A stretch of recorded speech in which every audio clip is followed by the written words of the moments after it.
No me fueron a reclamar directamente, pero yo noté algo inusual, y es que empezaron a llegar unas chicas, alumnas mías, a mi casa de La Habana Vieja, con la férrea intención de ir hasta el cuarto donde yo vivía en La Habana Vieja a buscar sus notas. Gracias a Dios que yo me paré en la línea militar, ¿no? Y dije, no, usted aquí no puede subir a mi casa, porque yo no las he invitado y las notas yo no las doy aquí. Las notas tiene que ir a buscar a la, se llama, a la facultad cuando yo las ponga en la tablilla. Pero el interés por subir a mi casa me resultó sospechoso y los socios de la gente del solar abajo decían, ¿hacer tú estás loco? Deja subir esos titis. Y yo, oye, que no, que aquí no pueden subir. Y 3 veces en un día. Al otro día me citan a la Facultad de Derecho y el decano de la facultad, no recuerdo quién era en este momento, me dice que a mí me habían acusado de invitar a estudiantes a mi casa para obtener favores sexuales de las chicas. Esa acusación allí mismo se cayó, ¿no? Bueno, ya me mandé a buscar. Ustedes fueron a mi casa y decían, ¿qué pasó? ¿Ustedes quisieron sí? Que yo dije, no. O sea, esa acusación, ¡puff! Ahí mismo, eso fue armado por la seguridad del Estado. Después me enteré que esas chicas eran de la seguridad del Estado. Segundo, allí mismo, bueno, el otro problema es que usted está acusado de intencionalmente suspender a los miembros del MININ y a los hijos de los dirigentes. Yo no sé a quién he suspendido. Yo he suspendido a estudiantes que tienen estos problemas. ¿Cuáles son los hijos de los dirigentes que yo tengo? Allí me entero que Abel Har Santa María es estudiante mío, como otros que había, un hijastro de Carlos Rafael Rodríguez, otro sobrino de Armando Har, pero yo eso lo de que yo iba a dar mi conferencia y me iba, yo era un profesor. Ok, lo acusan de suspender a los miembros del MINIT, a los hijos de los dirigentes. Se entera usted que era el caso. Exactamente, por ahí me dijo, bueno, esto es muy fácil. Estas son las notas, estos son los exámenes, las ausencias, busquen a los seminaristas. Ninguno de las acusaciones realmente tenían ausencia. Entonces, bueno, pues usted, ¿por qué faltó? No, porque mi hermana estaba enferma. Eso fue un hijo de un dirigente, no me acuerdo. Y la hermana, mi hermanita era de 25 años. Estaban vacilando, ¿no? Cosa que yo no critico, todos los estudiantes universitarios vacilan. El problema es que no se sostenía. Realmente yo lo que había hecho era aplicarles lo que se le aplica a todos los estudiantes universitarios de la facultad. El problema es que ellos eran niños especiales y yo los estaba tratando como iguales. Entonces, a esa hora el decano quiere salvar la situación y dice, bueno, ¿y usted no cree que si ya, él se convenció que no podía ir por ahí porque yo estaba en la legislación, usted estaría de acuerdo en dejar a estos estudiantes ir al examen final condicional? Si aprueban el examen final condicional, eso le daría una oportunidad de ir a mundial y aprobar la asignatura. Yo no soy nadie para oponerme a lo que proponga usted es el decano. Y si usted legisla, aquí hay una legislación, yo lo único que hago es seguirla. Si usted tiene autoridad para cambiar la legislación o tiene autoridad para hacer alguna variación, a mí me tiene sin cuidado. Lo que yo no puedo es aprobar al estudiante bajo las reglas que ustedes me han dado. Ahora, si usted me dice que él puede ir al examen condicional, usted tendrá jurisdicción para ello. Y que si después, por esa razón, va al examen mundial, yo no tengo problema, o casi no tengo problema. Un solo problema es el siguiente. Aquí hay una cantidad de estudiantes que están en la misma situación, pero no tienen apellido. Y yo no voy a hacer una violación de política para un grupo y dejar fuera a otros que están en el mismo caso. Si ustedes los incluyen a todos, yo encantado. Y todos los barcos, hubo que incluirlo, pero los barcos que sí me conocen y saben que yo iba por ahí, se pusieron a estudiar por segunda vez, de verdad. Y muchos de los otros, no todos, o este muchacho, porque no estudiaron nada, y da la casualidad que una gran parte aprobó, y este muchacho y algunos de los barcos, pero la mayoría de los barcos aprobaron, vuelve a suspender. Y llego que llega a mi casa un estudiante que iba a mi casa, que es Reinaldo Taladrit, el de la mesa redonda, que fue con la intención de ver su nota, porque él siempre me estaba visitando. Después me di cuenta que era un oficial que me había puesto la seguridad del Estado para ver qué opiniones yo tenía y todo eso. Y Reinaldo Taladrit se aparece a mi casa como a las 10 o las 11 de la noche, yo todavía estaba calificando a buscar su nota. Patterson, cuando, y tú sabes, la relación entre estudiante y profesor. Entonces, él ha sacado un 3, algo de eso. Y él vio la nota del hijo de Hart. Por lo tanto, él se fue y a las 2 de la mañana se apareció en mi casa la señora Marina Hart, hermana de Armando Hart y jueza del Tribunal Supremo, con la intención de que yo le diera la nota del sobrino, y se apareció de una forma que yo considero totalmente inaceptable. En primer lugar, uno no llega a las 2 de la mañana a la casa de una persona, a no ser que esté invitado o que tenga una emergencia y sea un amigo. Y ella se apareció en mi casa a las 2 de la mañana. Y para mí aquello fue algo que no tenía precedentes en toda mi vida. Yo nunca vi algo así. A las 2 de la mañana llega la policía, ¿no? A no ser que a priori ellos me consideren a mí reo. Entonces, ya cuando ella se apareció en mi casa a las 2 de la mañana y tocó, y yo le dije, señora, buenas noches, ¿qué usted quiere? Que no, yo soy Marina Hart y... No, yo vengo a buscar a la nota de Abelito. Y yo no sé quién es. Yo no sé quién es Abelito. No, Abel Hart Santa María, yo a los estudiantes los conozco, lo tengo que buscar por el número, son muchos. Bueno, ¿cuál es el número? Yo no sé. Le preguntó al hijo, que también era alumno mío. Él me dio el número, yo busqué. Yo sabía quién era, pero ya estaba la confrontación planteada y sí suspendió. Abel Hart Santa María, cierto, suspendió el examen. Y me dijo, usted no sabe que el ministro está celebrando el aprobado de Abelito. Y yo le dije, bueno, aquí el único que puede celebrar el aprobado de su hijo es Malanga. Me dice, ¿quién es Malanga? Dijo, Malanga es un hacer socio mío del solar de allá al lado, abajo, que siempre está tomando el colifán y que su hijo estudia Derecho. Y como el hijo de él suspendió la primera vez, cuando yo califiqué el examen de Malanga, porque Malanga es mi socio, es mi vecino, le dije, Malanga, tu hijo aprobó, me va a hacer, me voy a dar un trago. Y yo sé que Malanga está celebrando, porque como es amigo mío y es mi vecino, yo le doy a él la nota de su hijo por la ventana, pero yo no conozco al ministro. Es muy festinado de su parte celebrar la nota de su hijo cuando todavía no está puesta en tablilla. Que si ella podía leer el examen. No. Porque si un primo mío está condenado a muerte y usted ratifica en el Tribunal Supremo, usted ratifica los 30 años y llego yo a pedirle el expediente, usted no me lo va a dar. Por lo tanto, yo no tengo que darle a usted este examen porque usted de esto sencillamente no está calificada. Y lo mismo que usted usa su profesionalidad en su área, yo lo uso en la mía. Pida una revisión de examen con especialistas y entonces, donde yo no voy a participar, y si yo me he equivocado, pues ellos rectificarán, pero tendrán que argumentar si hubo un error de mi parte. O usted viene aquí a presionarme, con el presupuesto de que usted considera que esta casa no es respetable, que yo no soy una persona digna, que se puede violar mi privacidad de madrugada si yo me llevo a Quinta Avenida a su casa y hago esto mismo, que usted llama primero la policía o me echa a los perros. A mí me parece que usted cree que usted pertenece a un estatus social relativamente aristocrático que le da derecho a faltarme el respeto a la gente como yo y a violar incluso nuestra vivienda, nuestra privacidad. Y yo no creo que en este país ustedes hayan dicho que han hecho una revolución para crear una nueva aristocracia.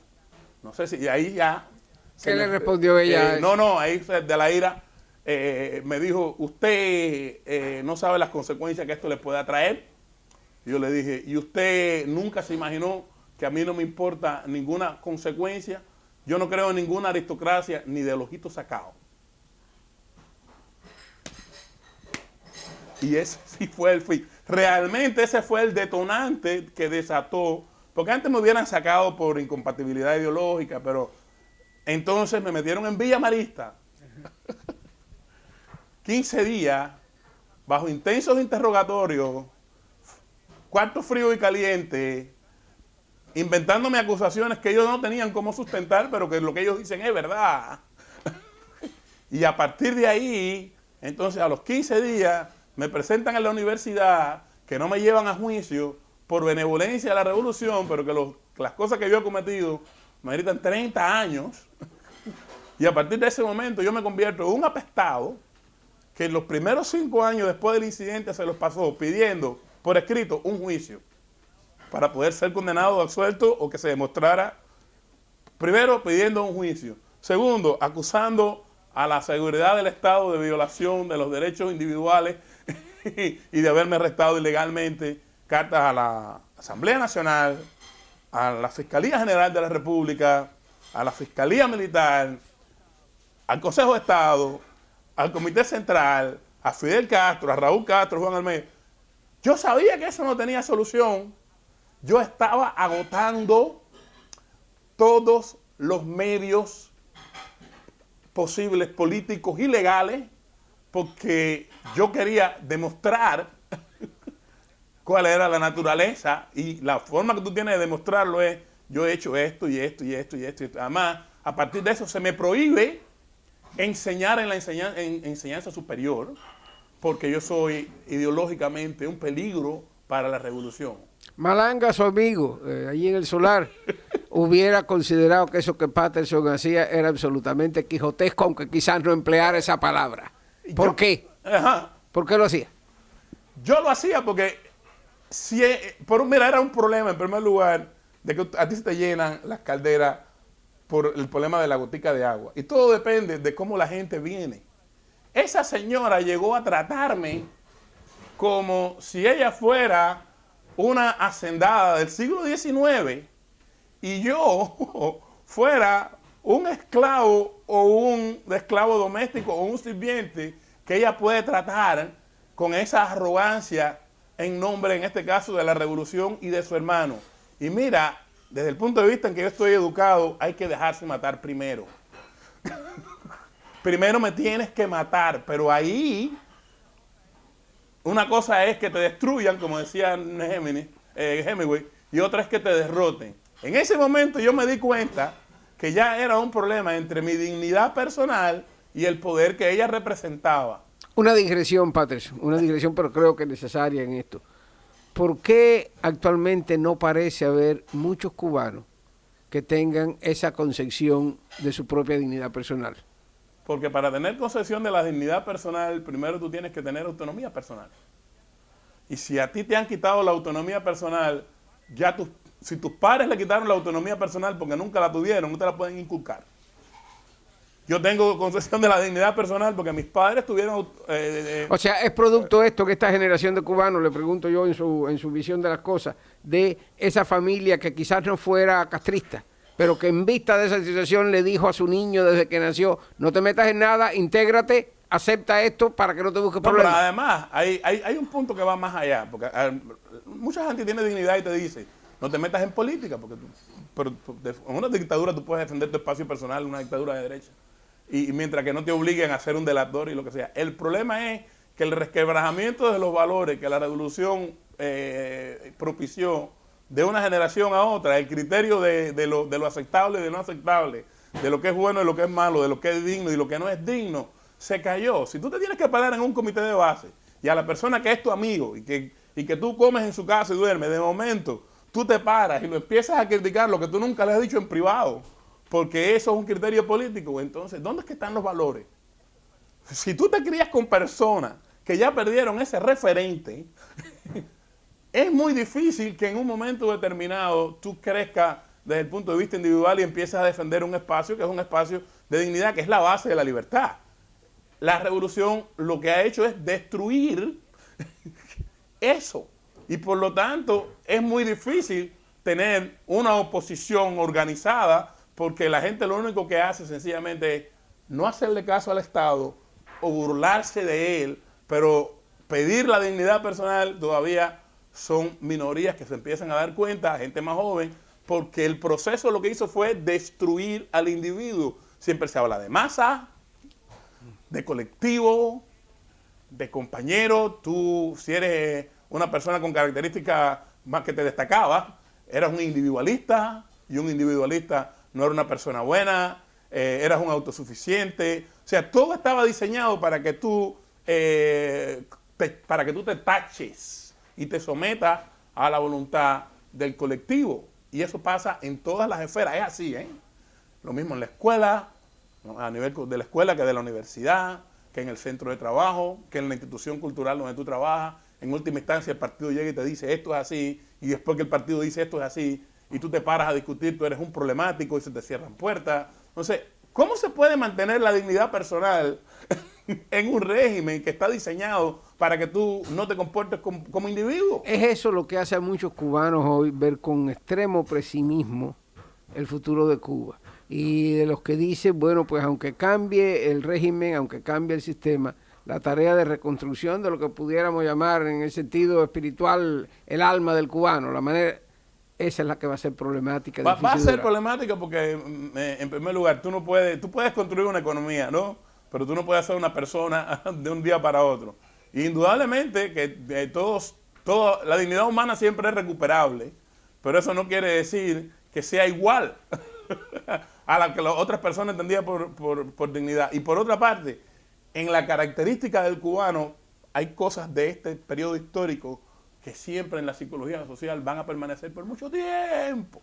Porque yo voy a República Dominicana, por ejemplo, que es un lugar que me encanta, porque es como ir a Santiago de Cuba, y cuando yo analizo muchos aspectos de la psicología del dominicano, que se parece mucho a nosotros, yo encuentro características que tienen que ver con la dictadura de Trujillo, en el ser del dominicano, porque medio siglo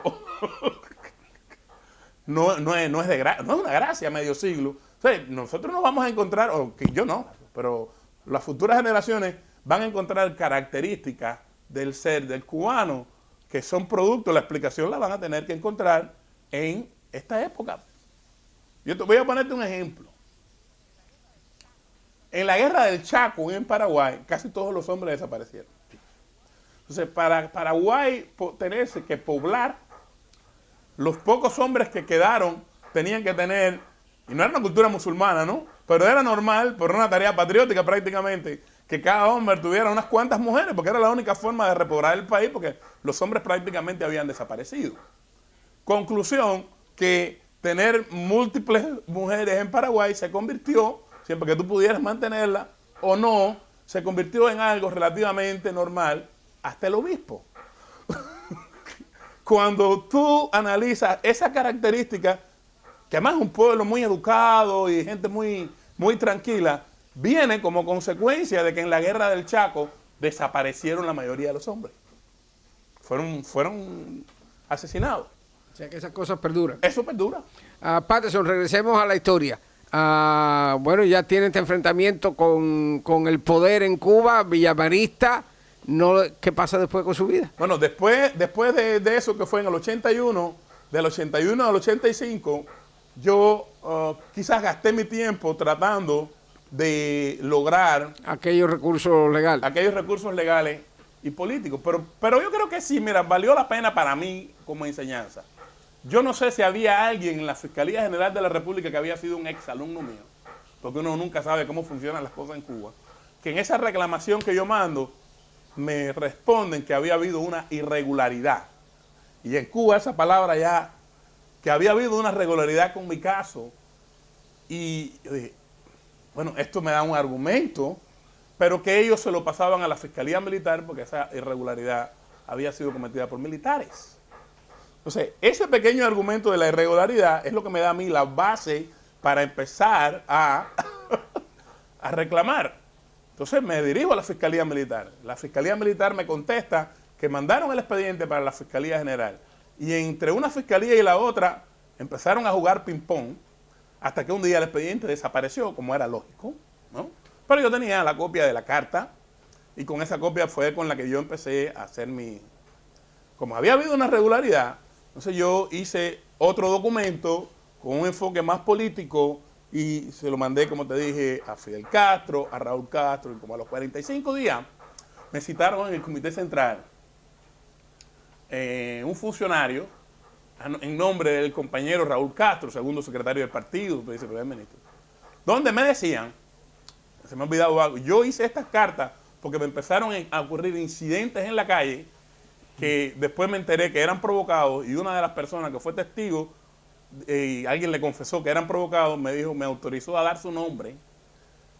Bueno, como yo di el nombre de él, lo puedo decir ahora, Meruelos, es un compañero de la escuela de letras de Camagüey, me dijo, mira, el fulano de tal, que es de la seguridad del Estado, me dijo que este incidente que había ocurrido contigo, ellos lo provocaron y me aconsejó que no anduviera contigo. Patterson, tienes que denunciar esto porque de lo contrario un día te puede pasar cualquier cosa.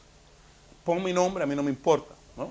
Entonces, con eso yo arremetí, porque ya era un testimonio de alguien que estaba dispuesto a decir, si fulano de tal, un oficial me lo dijo, y entonces a los 45 días me citan en el Comité Central. Un funcionario a nombre de Raúl Castro.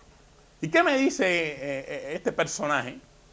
Me dice, así en mi cara, que yo, de acuerdo a la opinión del gobierno y del partido, en boca de Raúl Castro, no tengo ningún problema político. Que yo tengo un estricto problema laboral y que por lo tanto yo puedo trabajar en Cuba en cualquier lugar, menos en la universidad, porque de allí me hayan votado. Que no hay ningún problema con usted. Bueno, si esto es así, yo lo aprecio y le agradezco, pero todos estos problemas, aunque a mí me han acusado de todas estas cosas, fueron por escrito y además lo ha dado la seguridad del Estado. Si la seguridad del Estado no va a responder ante esto desde el punto de vista legal, la palabra del partido y el gobierno se me debe dar también por escrito.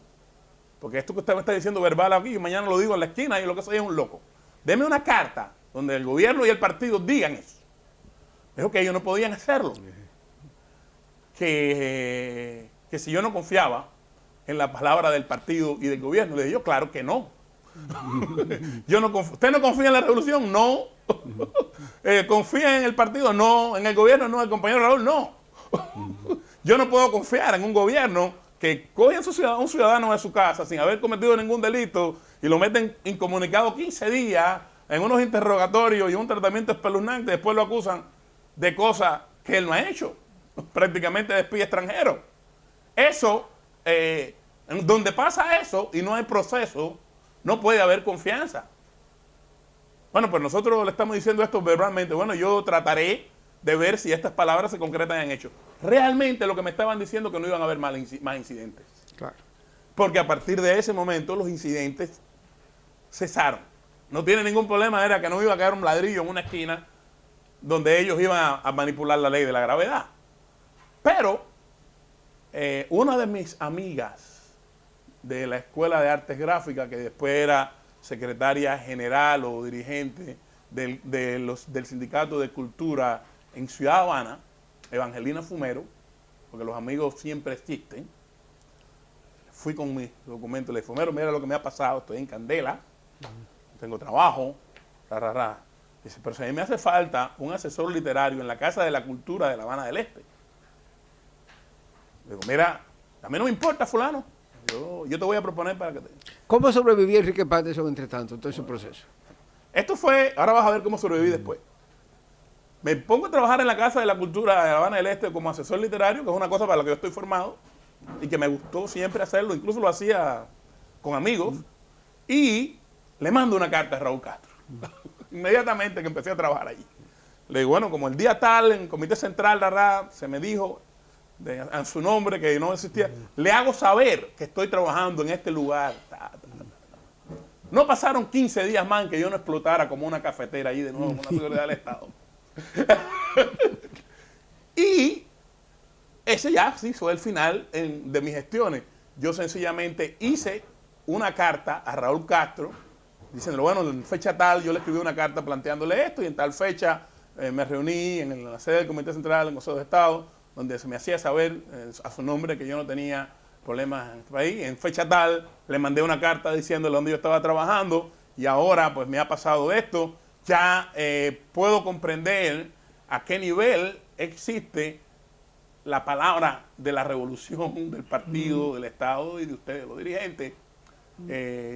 Había un autor europeo que usted bien debiera conocer, que tiene un personaje que se pasó toda la vida tocando a las puertas de la ley, pero la ley no lo dejaba pasar.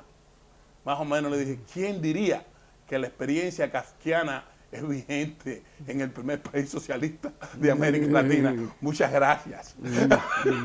Y a partir de ahí me dediqué a vivir, a buscarme la vida clandestinamente. ¿Cómo? haciendo zapatos, pero al mínimo, ¿no? Hacía 2 o 3 pares a la semana. Hubo una época que trabajé en el puerto de La Habana, de ahí no me votaron, era mi lugar. Ahí me demostraron cuáles eran mis lugares. Hubo una época que trabajé como 1 año en un preuniversitario en el campo, con nuevos expedientes laborales que mis amigos me hicieron, hasta que cometí el error de ganarme un premio provincial. Y inmediatamente me cayó la seguridad del Estado enseguida, y entonces no podía enseñar ni en un círculo infantil. Y por lo tanto, en ese bregar, fui metiéndome en problemas de los derechos humanos. O sea, todas estas cartas que yo hice me hicieron meterme en el tema de los derechos humanos, porque entonces fue que todas mis lecturas me dieron la noción, el problema de este país fundamental con el socialismo es de derechos humanos. Y entonces ya existía Bofill, Elizardo y un grupo de jóvenes que empezaron desde un proyecto cultural que se llamó Paideia, el proyecto Paideia, que estaba Rolando Prat y mucha gente. Empezó la cosa de la efervescencia, apareció la perestroika y poco a poco fue como un proceso que uno va andando y entras primero por el tema de los derechos humanos, ¡pum! Y aterrizas de nuevo en la política. Y es ahí cuando viene la corriente socialista democrática. Sí, realmente primero yo escribí un proyecto que circuló en La Habana anónimo que se llamaba Cambio Socialdemócrata Cubano. Y ese proyecto se tiró en La Habana por todas partes, lo tiramos a mi biógrafo. Ese proyecto lo escribí yo, porque era de un grupito que todavía no había salido público, que estábamos armando, donde participaba yo y participaba un hermano que vive aquí en Miami, Guillermo Fernández Donates, a quien yo le llamo mi héroe, ¿no? Y entonces, en ese momento que estamos armando eso, apareció el grupo Paideia, y ya yo era activista de derechos humanos. Y ¿Qué cosa era el grupo Paideia? Era un grupo de jóvenes intelectuales que estaban en las estructuras del régimen, de las estructuras de los intelectuales jóvenes, y que organizaron este grupo cultural independiente, pero que desde una inspiración gramsciana, el grupo cultural independiente, que no se regía ni por la OJC, ni por el partido, y que querían ser autónomos, eso no logró caminar, porque el gobierno entraron en conflicto, y la gente más radical de Paideia pasó a la oposición. Y como pasaron con una ideología socialdemócrata, en el momento en que nosotros estamos a punto de lanzar Cambio Socialdemócrata Cubano, y coincidimos, y entonces unimos, y eso se convirtió entonces en la corriente socialista, donde Elizardo entra, porque nosotros necesitábamos una figura. Elizardo Sánchez Santa Cruz. Que realmente necesitamos una figura conocida para darle bomba a la corriente, porque nosotros siempre pensamos, uno de los problemas que tenemos aquí es que a este gobierno nadie le entra por la izquierda. Y si no le entras por la izquierda, todos sus amigos que ellos tienen a la izquierda, uno no se los puede robar. Entonces, si está cubierta un ala, y aquí está, bueno, vamos a cubrir la otra ala. La única cosa que a mí me hubiera gustado que ocurriera, y nunca ha ocurrido, y quizás ocurra un día, es que surja también un partido democomunista en la oposición, para que no les quede ningún espacio en el que ellos puedan ocupar ideológicamente, y que sean realmente toda la oposición de todas las ideologías, pero demócratas, que se enfrenten al gobierno. Yo pienso que está a punto de venir ahora con la expulsión de tanta gente para la calle. Es un momento en que mucha gente va a añorar a las 8 horas de trabajo y Lázaro Peña y el 30%.